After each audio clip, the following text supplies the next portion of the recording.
Greetings, fellow Demon Slayers. This is Timon and Mari here today with another League of Maidens video. So, for today's topic, I want to actually go into interim levels.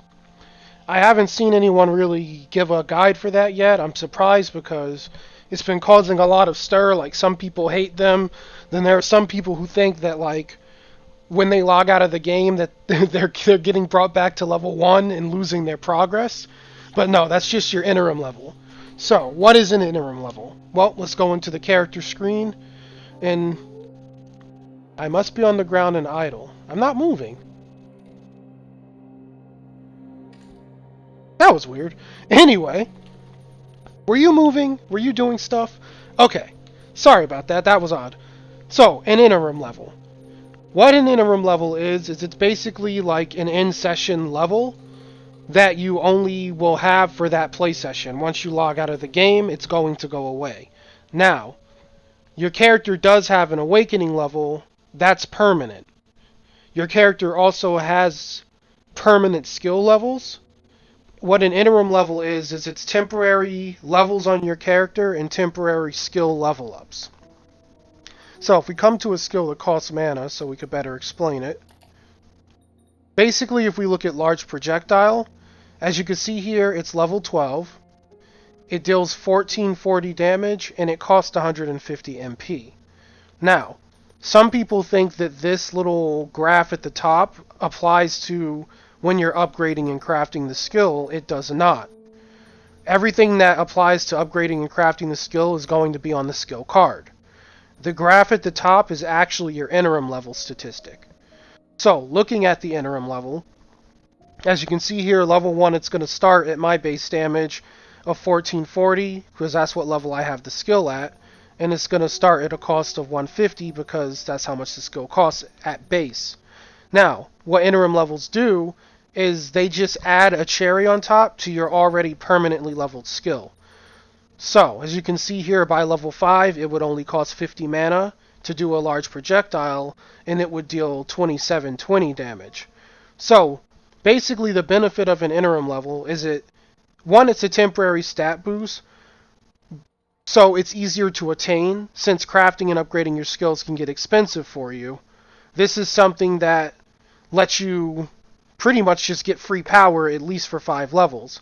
Another benefit to interim levels is if you're not sure what skills you like, you could just simply slot the skill, level the interim levels, and if the skill feels alright by level 5, it's probably something you can run around with permanently.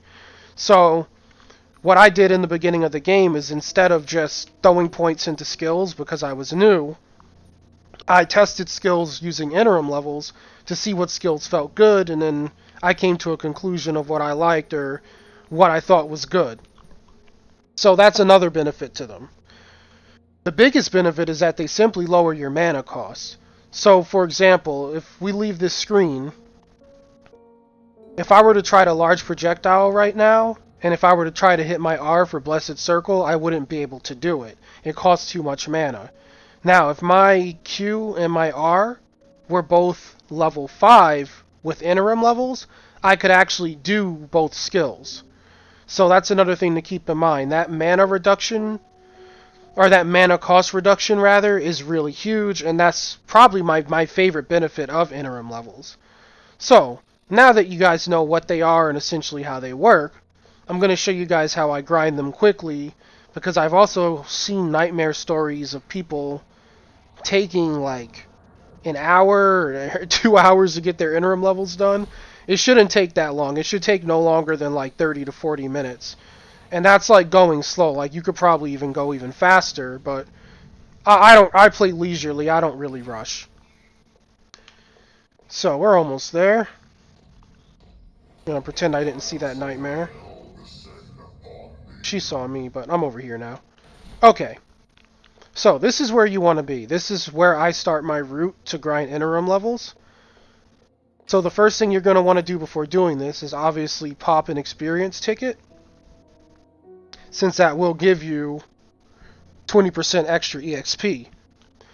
If you guys don't know where to get these, you simply go back to the home base, and on the second floor you can buy them from Akko for 500 shards. And that's pretty much easily farmed. 500 shards is like a toss in the bucket.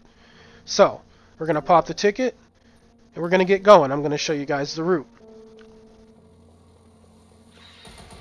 So it's pretty simple. You're just going to want to kill these bugs. As you can see already, they're dropping a crap ton of experience. And I'm already halfway through Interim Level 1, and I literally did nothing. Kill this guy, kill this guy. Oop, gotta reload. So while I'm doing this and showing you guys the route, there's another thing I want to point out. As you can see, I have blue shield on my character. I actually didn't drink a shield potion. This was left over from when I was playing last night and running dungeons. So just a little fun tip. Your shield is permanently on you unless things beat it off of you, even if you log off. So yeah, shields are definitely useful. Like, I don't really pop them too much when I'm not playing hardcore. Like right now I'm on ultra hardcore doing achievements. But yeah, on hardcore it's definitely helpful because on ultra hardcore your health regen is permanently disabled, so having shield is nice. I just wanted to point out to you guys that the shield will stay on your character even during a logout. So after you kill those guys at the beach, you're going to come up here. You're going to see these boys chilling. They're kind of in front of a bridge. I'm going to shoot them down. My aim is terrible. Sorry guys, I play RPGs, I don't play shooters. Okay, there we go. Then we're going to fly across this bridge. And where this is going to take us is straight to the mining nodes.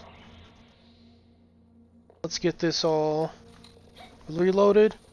We're going to kill this pack of mobs. That other buggy die? Oh, okay, yeah, he did. So, after we kill them, we are actually going to break the F-class matter. Because 1, it gives you materials you will need to level skills. And 2, it gave 345 experience. So that's also helpful for leveling your interim level. The reason we go over there is because the bomber bugs are on a respawn timer, so you don't want to get back around in the loop and then the bugs aren't there yet. So that kind of helps to fluff our time so that we always have a constant supply of bugs. And it's not too far out of the way. Oh my god, my aim. You guys should see me play Call of Duty. It's really bad. Like, I have the worst aim known to man. Okay, well. Next we're going to come up to this radio tower. We're going to kill this little green boy. Cute little buggies. I love these guys. They're like probably my favorite mob type. After you kill him, you're going to come over to these guys. You can fly over. I don't know why I sprinted like the Terminator. And with that, that brings us right back around to where we started. So these guys should pop up like any second now. But yeah, that's basically the route. Now, if you get here and these guys are not here, what you can do is check over here. There is sometimes a bomber bug hanging around. Right now, there's a nightmare for whatever reason, but there's usually like a green one chilling over here. So you can use him to fluff time as well. My character is like really high level, so she kind of gets through here way faster than she used to. So I usually have to wait like a couple seconds. But as you can see, these guys are back. And then you just blow them up. Get back so he doesn't blow up on me. There we go. Then if I continue around, you see these guys are back. And then we just go back around in the same circle. Always make sure to stop at the F-class matter. And always make sure to check over by that quest giver, because sometimes there's a bug there. Another benefit to farming here is these guys drop bomber legs, which I think it's like craft level 7 and 8 for your skill. I don't remember exactly, but you're going to need like 15 bomber legs per skill, because you need 7 for one skill, one level, and then 8 for the next. So yeah, you're going to need 15 per skill. You're going to need a lot of them, point being. And bombers don't usually pop up in the strongholds. They're very rare in there for whatever reason. So I find this is a good way to pump up my interim levels while also farming bomber legs. So that's pretty much the video. I hope this helps out, guys, because like I see people literally to the point where they don't want to log out of the game because they want to keep their interim levels. With this method, it's really no issue. Like, you can log out, come back, just farm these guys, and then go about your business. Like I said, it takes about 30 minutes, And how I timed that is, you see I have an EXP ticket running. It usually takes me about 2 EXP tickets to have my interim level where I want it to be. It's usually about 16 or 17 by that point. And then, you have 3 max skills, you're good to go run in strongholds and blow stuff up. So it's a quick method. I hope it helps everyone out. I hope the explanation helped to clear some things up about interim levels. If I didn't say this already, the best way to think about them is like League of Legends. They're kind of like a temporary MOBA thing that you have to redo every time you load up a game. So I like them. I personally think they're a neat addition because you get to feel the sense of leveling your character all over again, even though she may be already leveled and geared. So it doesn't make the game feel stagnant where you get to a high level and you're just an OP brat and you're not feeling any progression. Interim levels help to give you some sort of sense of progression where there would otherwise be none. So I've rambled. I hope this video helps. If you guys found it informative, please like and subscribe as it really does help out the channel. And with that, you guys go ahead and have a great rest of your day. May you have good luck out there farming, and I hope the bosses drop the loot that you were after. And you all go ahead and take care. I'll catch you tomorrow with another video.